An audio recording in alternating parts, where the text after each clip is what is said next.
Non, ça marche. Merci Vicky. Bonjour à toutes et à tous et bienvenue. Vous le savez tous ici, notre cœur de métier, c'est l'innovation. C'est ce qui nous anime au quotidien, c'est ce qui nous fait nous lever le matin. Et il est clair qu'on observe actuellement une véritable révolution thérapeutique. Nous sommes dans une phase d'accélération de l'innovation dans le secteur du médicament. Aujourd'hui, on a le plaisir, la chance, la joie de pouvoir guérir certaines pathologies, comme l'hépatite C. On arrive à chroniciser certaines formes de cancer. Et c'est ce qui nous fait dire que nous traversons actuellement, nous vivons actuellement une période de révolution thérapeutique. Alors, une révolution, ça se fait rarement seul. A fortiori dans le domaine de la science. Une révolution, c'est parfois une aventure qui commence de manière individuelle, mais qui très rapidement prend une tournure, prend une dimension collective à un moment ou à un autre. Alors la dimension collective, elle a notamment lieu au travers des partenariats, que ce soit des partenariats entre chercheurs, des partenariats entre le privé et le public, partenariats avec les patients, partenariats aussi avec bien entendu les industriels.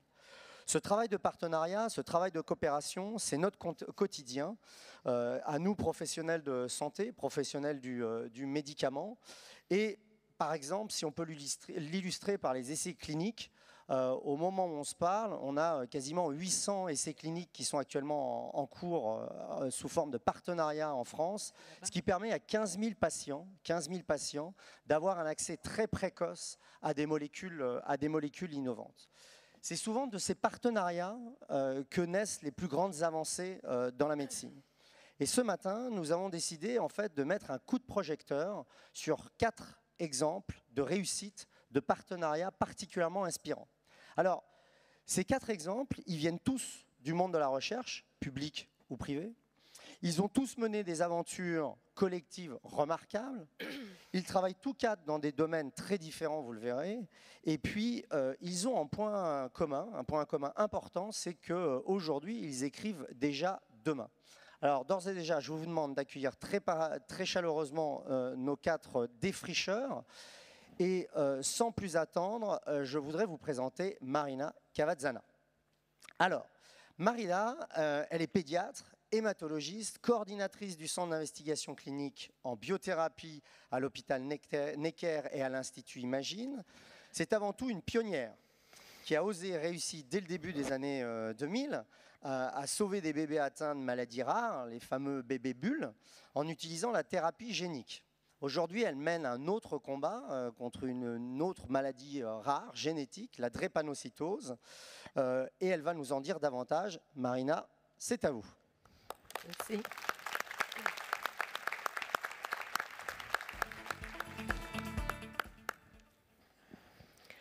Bonjour, merci beaucoup de l'accueil chaleureux pour la seule représentante du sexe féminin dans ces plateaux.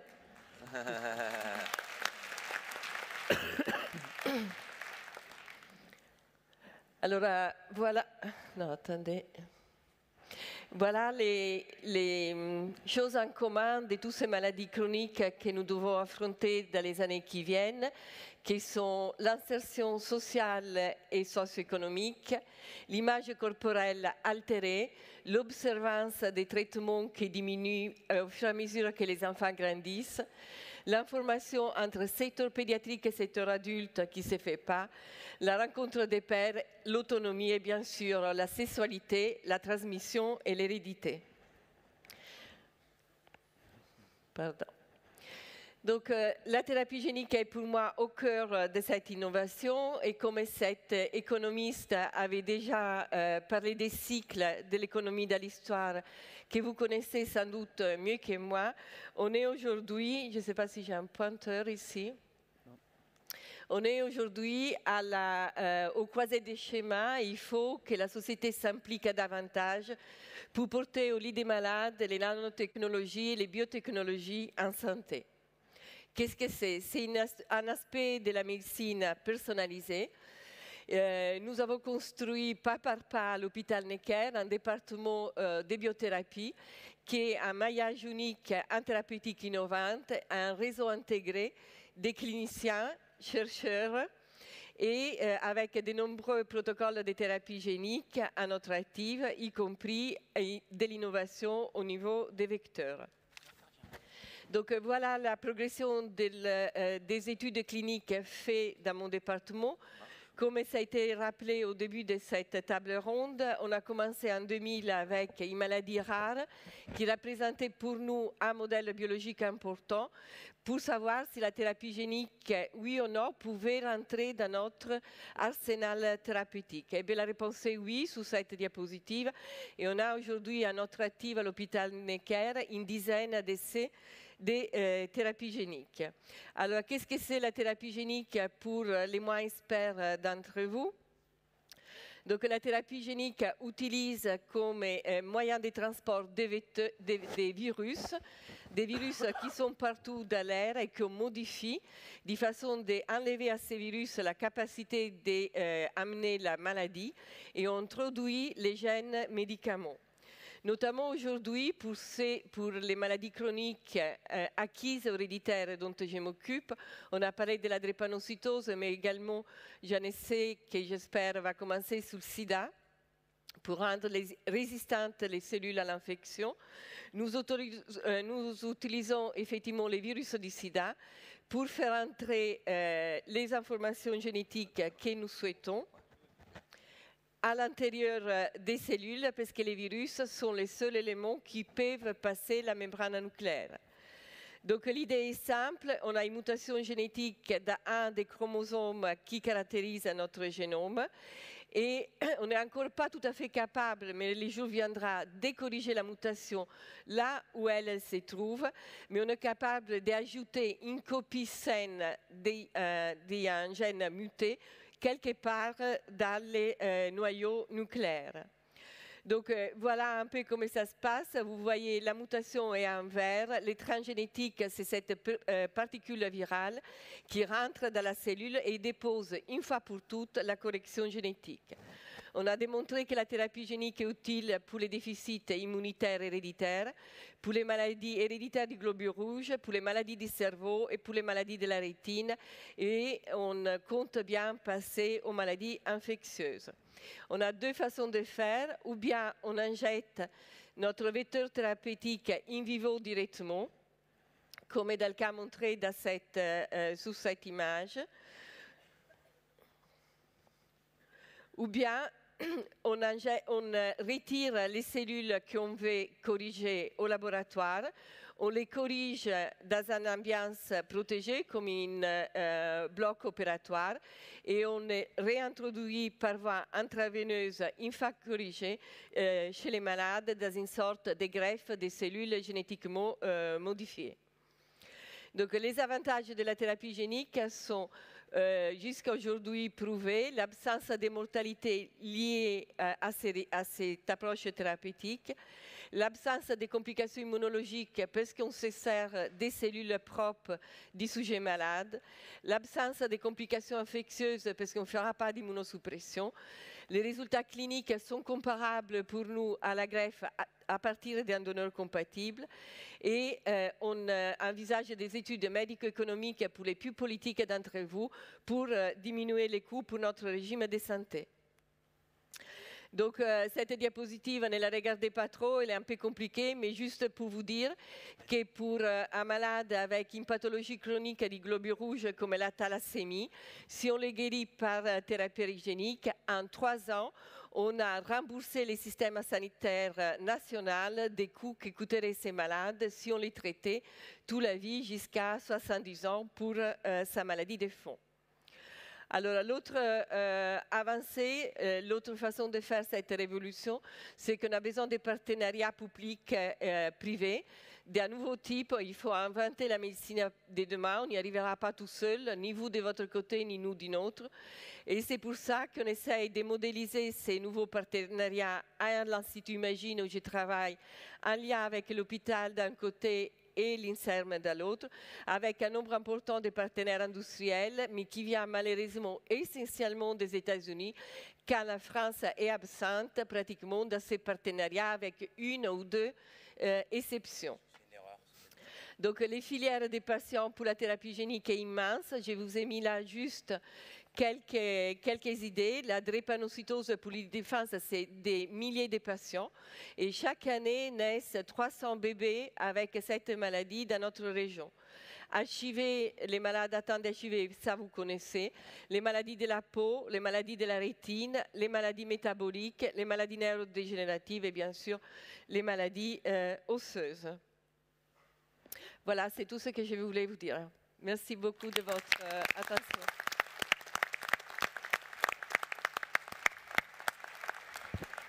Venez nous rejoindre, Marina. Merci beaucoup. Alors, notre prochain intervenant, Pascal Sampé, en fait, est en charge du développement des nouvelles technologies cognitives chez IBM Watson Health. En 2 mots, il travaille sur l'intelligence artificielle. Alors derrière ces termes, on peut imaginer l'ordinateur Watson, le fameux, capable de battre à la fois les meilleurs concurrents du jeu Jeopardy et en même temps de proposer en gros la meilleure thérapeutique, la thérapeutique la plus adaptée dans le domaine du cancer. Il nous invite à entrer avec lui dans un monde nouveau, le monde des algorithmes, qui permet de donner du sens à des informations pour, encore une fois, trouver la meilleure thérapeutique pour des pathologies données. Pascal Sampé, c'est à vous.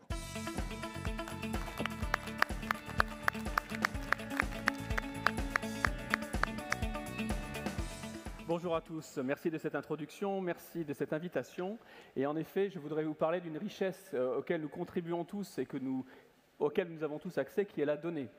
Voilà, donc la donnée est un élément important, c'est quelque chose qui nous... C'est une richesse, mais quelque part qui est énorme, puisqu'on est complètement bombardé d'informations. Et sur cette diapositive, je vous ai mis quelques éléments d'information qui vous donnent la mesure du problème. Si on prend l'information médicale, aujourd'hui, elle double à peu près. Elle va doubler en tout cas d'ici 2-3 ans, tous les 2 mois et demi, c'est énorme. Si on regarde le cancer, je crois qu'il y a eu à peu près 200 000 publications l'année dernière, rien que sur le domaine du cancer. Donc on voit qu'on est inondé d'informations. Et le gros problème de cette information, si je puis dire, c'est que c'est une information qu'on va appeler non structurée. Alors non structurée, j'entends par là, c'est du texte, c'est de l'image, c'est de la vidéo. Enfin, c'est toutes sortes de formats qui, jusqu'à présent, nécessitaient que vous le consultiez, que vous le lisiez, que vous regardiez ces images pour en interpréter le sens, que vous puissiez mettre ce sens en contexte, mémoriser cette information pour la réutiliser plus tard. Les systèmes d'information étaient complètement aveugles par rapport à ce type d'information.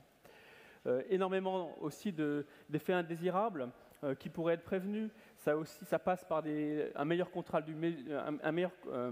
du mésusage, beaucoup d'informations auprès des patients, au niveau des professionnels de santé. Donc toute cette information aussi croît énormément. Et je ne voudrais pas oublier une autre information qui est d'actualité, c'est tout ce qu'on sait aussi aujourd'hui capturé par les capteurs, les applications mobiles, toute cette information très importante sur l'environnement dans lequel évoluent les patients, et qui est aussi, je crois que tout le monde reconnaîtra, un facteur très important dans la progression d'une pathologie et son contrôle chez ces patients. Donc, beaucoup d'informations, une grande complexité pour en faire quelque chose. Et la donnée, finalement, ce n'est pas très utile. La donnée, il faut savoir la traduire en information. Donc ça, les systèmes d'information, je dirais, savent le faire. Alors, pour donner un exemple, une mesure de glycémie, c'est une donnée. Regardez l'évolution de sa glycémie dans le temps, c'est de l'information, mais ça ne vous dit pas ce qu'il faut faire, ça ne vous dit pas quel est le sens de cette information pour ce patient. Il y a toute cette information de contexte qu'aujourd'hui, vous n'avez pas avec les systèmes d'information traditionnels. Donc c'est là où l'expertise du professionnel de santé rentre en jeu, c'est lui qui va contextualiser cette information. Et c'est typiquement ce qui fait la caractéristique humaine, ce qu'on va appeler les informations cognitives, la capacité cognitive que l'on a d'observer, de mesurer, d'évaluer et de prendre des décisions. Alors, est-ce qu'on peut construire des systèmes d'information qui sont capables de faire ça? La réponse est oui. Depuis 2011, on a annoncé cette plateforme qui s'appelle Watson, dont j'espère vous avez entendu parler. Et Watson est typiquement une solution cognitive. Pourquoi? Parce qu'elle a cette capacité de comprendre l'information. Et là, je parle d'information textuelle ou d'imagerie, par exemple. Elle est capable de comprendre le sens de ce qui est dit. C'est de l'analyse sémantique, hein, mais c'est capable de comprendre la nature des relations qui existent entre des concepts qui sont discutés dans ces publications, dans ces articles, dans ces documents, et surtout de raisonner à partir de ça, de poser des hypothèses, de valider ces hypothèses, de les évaluer, si je puis dire, et de les proposer, faire des recommandations à la personne qui en a besoin. Donc vous voyez, on est dans une dimension complètement nouvelle. Vous avez parlé d'intelligence artificielle. C'est vrai, souvent on associe ça à de l'intelligence artificielle. C'est pour être plus précis, c'est des problématiques autour de l'apprentissage des systèmes d'information, c'est le deep learning. Mais globalement, nous, on préférera parler d'intelligence augmentée et je vais vous montrer pourquoi. Alors, si on passe à la diapositive suivante et que je reprends les points que l'on a évoqués précédemment, cette problématique de l'information médicale qui double. Alors, je crois que ce qui est particulièrement emblématique, c'est le travail qu'on a fait dans le domaine de la cancérologie. Aujourd'hui, plusieurs hôpitaux dans le monde utilisent les plateformes Watson pour faire de la recommandation aux médecins sur le meilleur protocole de prise en charge de leurs patients. Comment ça fonctionne? Les capacités cognitives de Watson sont mises en œuvre pour aller lire tout le corpus documentaire, toute l'information médicale qui est comprise dans les dossiers patients, dans les notes des médecins, extraire l'information pertinente. Donc toujours cette notion de contextualisation, quelle est l'information pertinente à un moment donné, et aller solliciter des bases d'informations très riches de publications médicales et scientifiques, d'études cliniques, de recommandations, de guidelines, pour proposer un certain nombre de recommandations thérapeutiques aux médecins, et c'est le médecin qui, à partir de ce moment-là, utilise son jugement pour choisir la recommandation qui lui semble la plus pertinente. Donc ça ouvre considérablement au niveau des professionnels de santé le choix, la palette de propositions thérapeutiques qu'il peut avoir à sa main, et ça essaye de passer outre des habitudes de traitement ou juste une méconnaissance des dernières avancées technologiques qui ont pu arriver dans les mois ou les années précédentes. Ce genre de système, et je rebondis sur le point sur les études cliniques, est aussi important parce que le système va aussi faire des recommandations sur l'éligibilité du patient aux études cliniques. L'idée là, c'est d'accélérer considérablement le recrutement des patients dans les études cliniques parce que ça, c'est une vraie chance pour ces patients. Le système aujourd'hui aussi, c'est gérer l'information génétique. Et ça, c'est très important parce que dans beaucoup de pathologies, le cancer en particulier, les mutations génétiques que l'on peut observer dans les tumeurs sont à prendre en compte pour la prise en charge des patients. Et vous avez des solutions comme Quest Diagnostics aux États-Unis, qui est un grand acteur du diagnostic en cancérologie et en génétique, qui a justement embarqué cette technologie cognitive Watson pour accélérer considérablement l'analyse de ces mutations génétiques et leur pertinence dans le cas de ces patients. L'information non structurée, donc toute cette masse d'informations disponible qui est sous forme textuelle ou d'image, ça c'est quelque chose aussi qui est très important dans le domaine de la recherche scientifique par exemple. Un chercheur aujourd'hui, il a à peu près, si on regarde Medline, qui est la base de publications médicales et scientifiques, un peu moins d'une trentaine, je crois que c'est 26 millions de documents qui sont à sa portée. C'est absolument illisible. Donc l'idée ici, ce qu'on essaie de faire par exemple avec Pfizer en immuno-oncologie, c'est accélérer considérablement la rapidité avec laquelle les chercheurs vont pouvoir générer de nouvelles hypothèses. Donc plutôt que laisser le chercheur dans le paradigme actuel de se réveiller le matin, avoir une bonne idée à la machine à café, se dire tiens, je vais aller lire des publications pour voir si mon idée est supportée ou pas par ces publications médicales, et puis après je vais aller designer mon plan expérimental, l'idée de se dire est-ce que le système ne peut pas extraire par lui-même automatiquement toutes ces informations, toutes ces relations qui existent entre des gènes, des protéines, des pathologies, des variants génétiques, exposer ça aux chercheurs, lui présenter un grand graphe de relations pour titiller un petit peu sa curiosité, dire tiens, ça je sais, mais ça par contre je ne comprends pas pourquoi il y a cette relation. Qu'est-ce que c'est que cette relation discrète que le système me dit exister entre tel gène et telle pathologie, et donner toute l'information qui sous-tend cette relation pour que le chercheur, là, il ait beaucoup plus d'hypothèses à tester et qu'il utilise son jugement de manière beaucoup plus large. Si on prend l'image c'est un vrai problème. 90% à peu près des informations médicales, aujourd'hui, ça va être de l'image. On vient d'annoncer à RSNA, le grand congrès d'imagerie, de radiologie, l'utilisation de ces technologies pour faire de l'analyse d'images médicales. Alors vous allez me dire ça, les gens qui font de l'analyse d'images médicales, c'est pas nouveau. Oui, c'est pas nouveau. Si ce n'est que là, on amène cette dimension de contextualisation complémentaire, c'est-à-dire qu'on va analyser les images, certes, mais aussi en prenant en compte toute l'information qui est dans le dossier patient par les technologies dont je viens de vous parler, pour pouvoir contextualiser encore plus l'analyse de l'image, comme un radiologue le fait finalement, hein, puisqu'un radiologue, il regarde vos clichés avec quelque part dans l'arrière de son esprit la raison pour laquelle vous êtes là, donc il a une analyse qui est plus pertinente par rapport à ce qu'il comprend de vous. Voilà, donc, et je voudrais finir peut-être sur cette notion de déterminants de santé, les déterminants environnementaux, toute la partie comportementale. Alors ça, je pense que c'est très important. Comme je le disais tout à l'heure, on a de plus en plus d'appareillages connectés, d'applications mobiles dans lesquelles on va renseigner un certain nombre d'informations. Et là, on a un projet très intéressant avec Teva, par exemple. L'idée, c'est pour les pathologies chroniques. Je pense en particulier à l'asthme, je pense par rapport à la semaine qu'on vient de passer à Paris, fort pic de pollution, se dire qu'est-ce qu'on peut faire pour être plus prédictif dans ce qui risque d'arriver à des patients atteints de pathologies chroniques, comment on peut plus facilement leur faire des recommandations avant que quelque chose de grave arrive.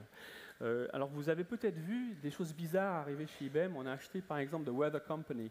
The Weather Company, c'est comme son nom l'indique, c'est l'entreprise qui possède toutes ces données de météo et qui fournit toutes les prévisions météo à plein d'institutions diverses et variées.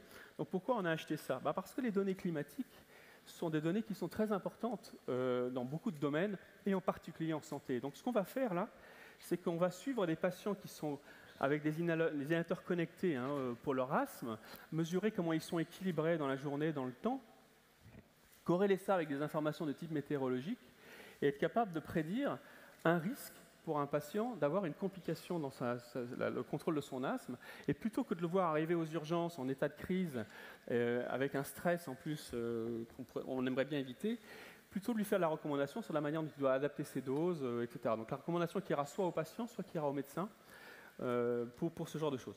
Donc vous voyez, le message que je voudrais que vous reteniez par rapport à cette technologie cognitive, c'est qu'elles viennent en assistance, et c'est pour ça que je parlais de intelligence augmentée, on va parler de patients augmentés, on va parler de médecins augmentés.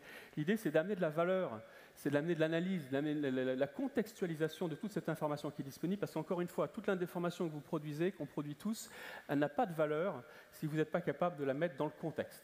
Voilà, c'était mon message, j'espère que cela vous aura intéressé. En tout cas, on est ici toute la matinée, donc je serai ravi de vous rencontrer. Voilà, merci bien. On respecte bien les timings. Ils sont nickel point de vue timing. Merci beaucoup Pascal Sampé. Alors notre prochain défricheur, c'est Aurélien Marabel. Aurélien, bonjour.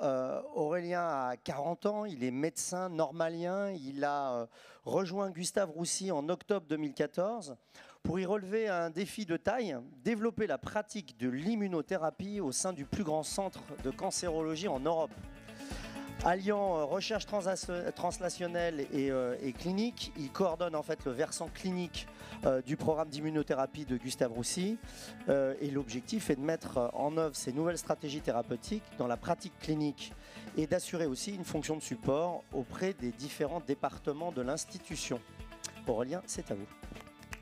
Bonjour à tous.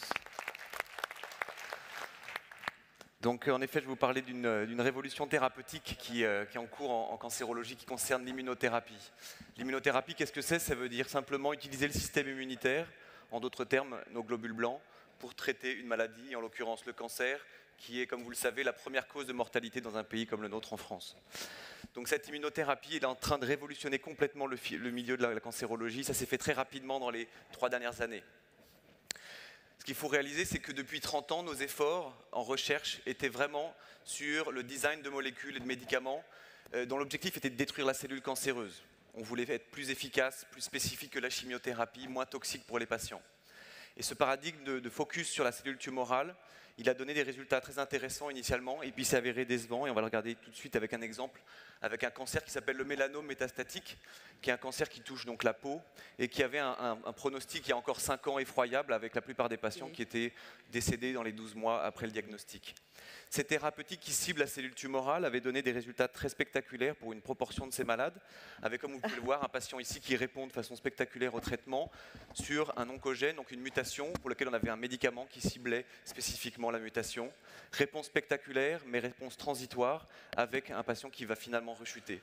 Et ça, c'est vrai pour tous les malades traités avec cette anomalie. Et comme vous pouvez le voir, la courbe de survie montre un décalage vers la droite par rapport à la chimiothérapie historique, avec la plupart des patients qui bénéficient initialement du traitement, mais in fine tous les patients qui finissent par chuter, et donc un bénéfice en survie globale qui est nul, puisque tout le monde finit par décéder de la maladie.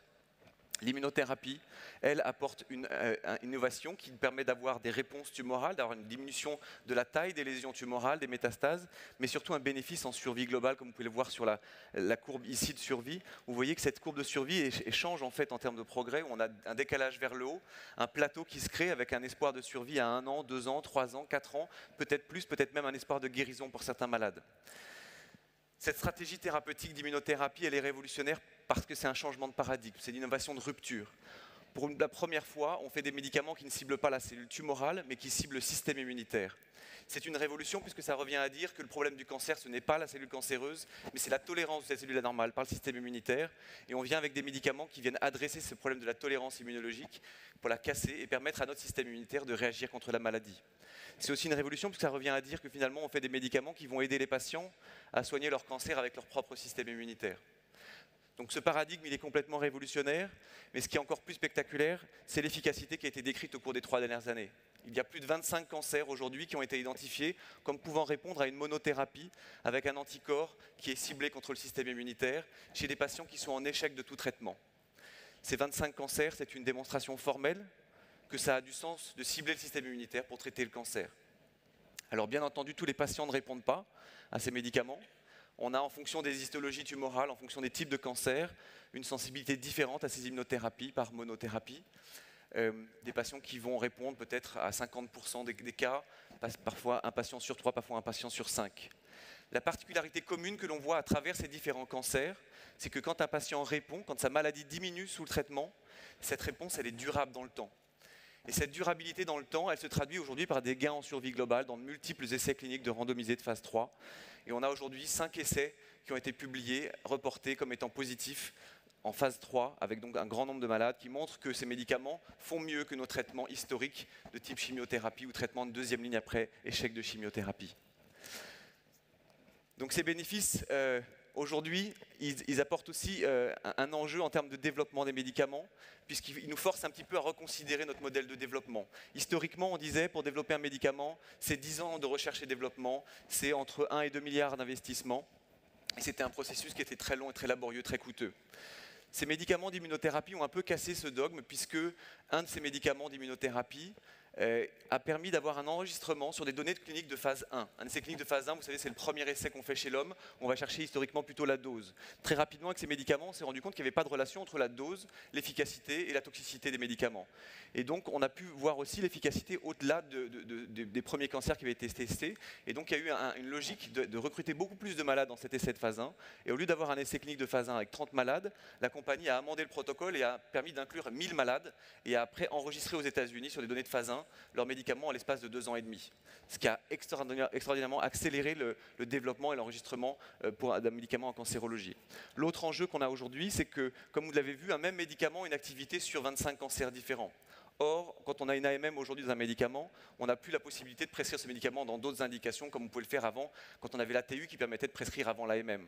Donc en l'occurrence, on se retrouve dans une situation aujourd'hui où si j'ai un patient qui vient me voir aujourd'hui avec un cancer de vessie, par exemple, ou un cancer ORL, je sais que la phase 3 randomisée est positive, le médicament est déjà approuvé aux États-Unis, j'ai le médicament dans ma pharmacie, et je ne peux pas lui prescrire parce que l'AMM n'est pas disponible encore aujourd'hui. Et ça, c'est une tendance qui est générale, c'est que l'Europe met environ 6 mois de plus que les États-Unis à donner une AMM, et ensuite ensuite, pour l'implémentation au niveau de chaque pays européen, il faut ajouter encore 6 mois ou 12 mois. Et donc on a systématiquement entre 1 an et 1 an et demi de décalage par rapport aux Américains pour pouvoir prescrire ces nouvelles avancées thérapeutiques. Il y a un enjeu aussi de remboursement des médicaments, car comme vous le savez, ces médicaments nouveaux sont onéreux et ils reviennent en gros à payer le prix du médicament annuel revient à payer un salaire de médecin spécialiste par patient, pour vous donner un ordre de grandeur. Et donc ça pose aussi des questions, puisque quand on voit le large spectre d'activité de ces médicaments, si on commence à extrapoler la prescription de ces médicaments à tous ces cancers dans un avenir proche, ça va devenir difficilement soutenable pour nos systèmes de santé et notre système de sécurité sociale. Et donc on a besoin, avec cette révolution, d'inventer de nouvelles façons de faire du développement de médicaments, de nouvelles façons d'approuver ces médicaments plus rapidement, et puis de nouvelles façons de rembourser peut-être aussi ces innovations thérapeutiques. Donc ce n'est que le début, puisque ces médicaments sont les 2 premières générations, donc ce sont des anticorps monoclonaux. Les 2 premiers comme sont les anti-CTLA4, anti-PD1 que vous pouvez voir en haut à droite, donc ces anticorps qui viennent bloquer des récepteurs qui envoient des signaux négatifs aux lymphocytes, donc ces globules blancs qui font partie du système immunitaire. On a aujourd'hui déjà dans nos essais cliniques des molécules qui vont cibler d'autres de ces molécules immunomodulatrices comme les TIM3, TIGIT, VISTA, LAC3, et aussi des anticorps qui viennent stimuler des récepteurs, qui viennent stimuler l'immunité, comme par exemple les anti-OX40, anti-GITR, anti-CD137. Toutes ces molécules sont déjà en essais cliniques et sont déjà testées en combinaison avec les premières générations que sont les anti-PD1 ou anti-CTLA4. Donc tout ça pour vous dire que la révolution est en cours, elle avance très vite, mais elle demande de notre part une réactivité importante à tous les niveaux, à savoir l'implémentation de ces thérapeutiques dans notre routine clinique, avec les nouveaux spectres de toxicité que ces médicaments génèrent, puisqu'on sort des toxicités historiques qu'on avait avec nos chimiothérapies. On a des médicaments qui stimulent l'immunité, qui peuvent donner des toxicités auto-immunes. On a un enjeu donc pour implémenter ça à grande échelle, à l'échelle d'un pays. On a un enjeu de santé au niveau remboursement de ces médicaments, puis on a un enjeu de réactivité pour permettre d'avoir accès à ces innovations thérapeutiques le plus vite possible pour nos patients. Je vous remercie.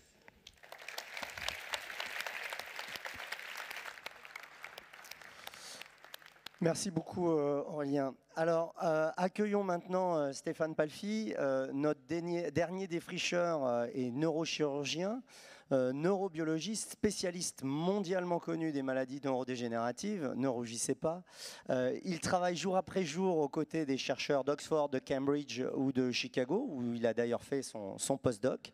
Et il travaille à faire progresser les traitements en les rendant toujours plus ciblés, toujours plus personnalisés et spécifiques. Et il travaille à imaginer de nouvelles solutions transcendant les disciplines classiques, les sciences physiques, les mathématiques ou la génétique. Par ailleurs, à ses temps perdus, il est aussi entrepreneur dans le champ des dispositifs médicaux. Stéphane Palfi, c'est à vous.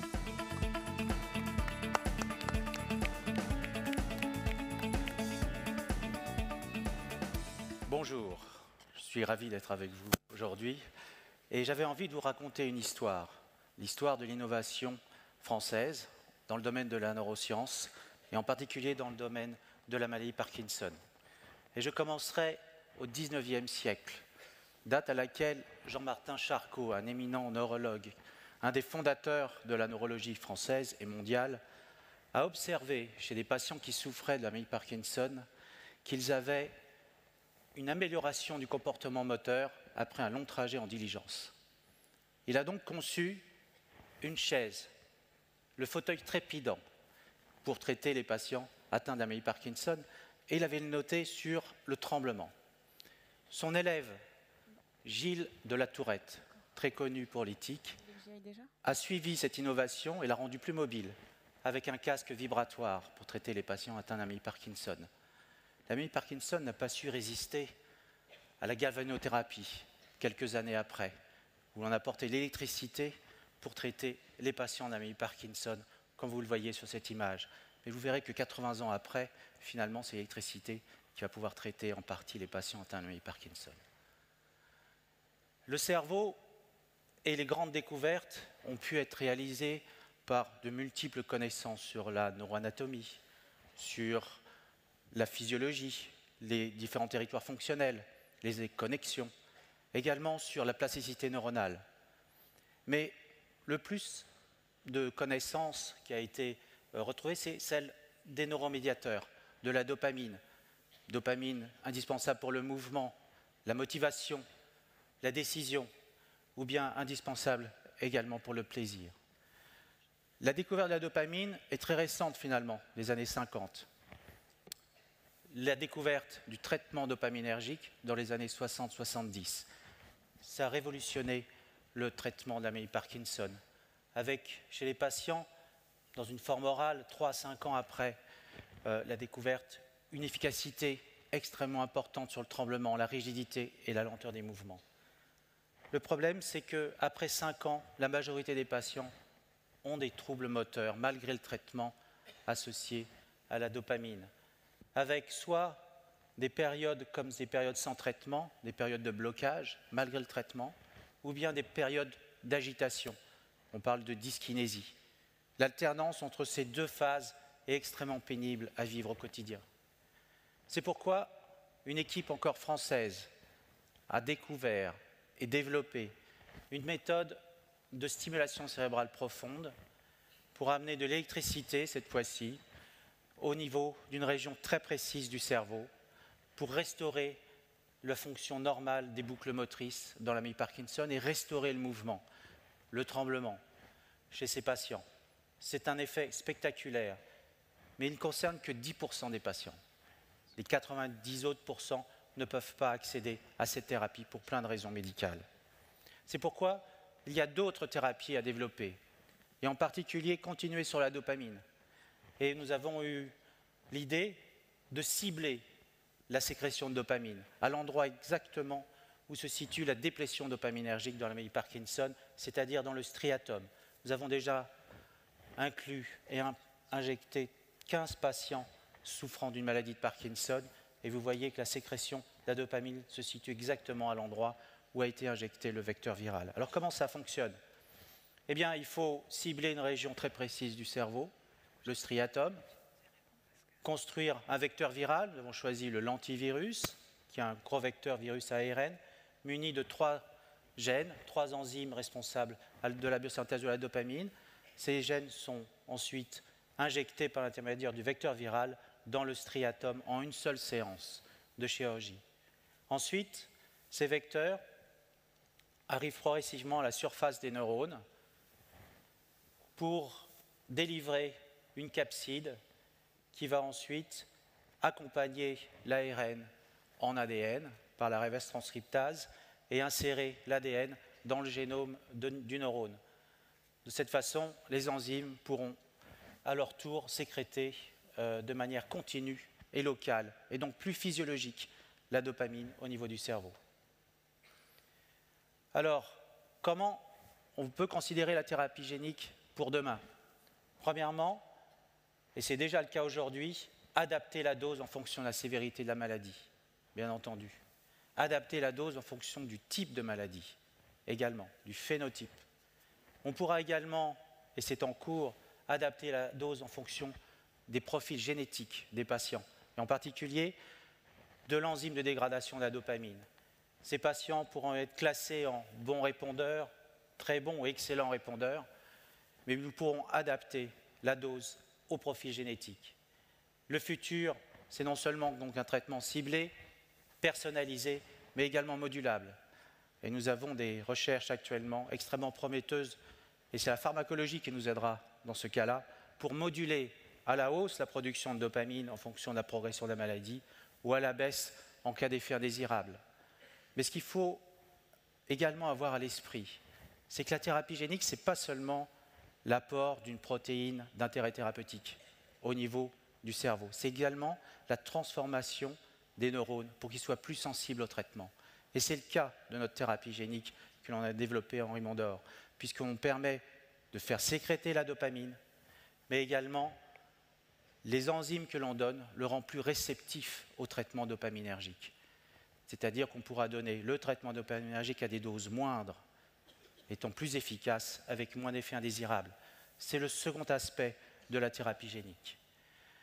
Et bien entendu, nous sommes tous extrêmement conscients que ces biothérapies nécessitent toute notre attention pour la sécurité des patients, que les études sont longues et que la sécurité est avant tout un problème qu'il faut régler avant l'efficacité.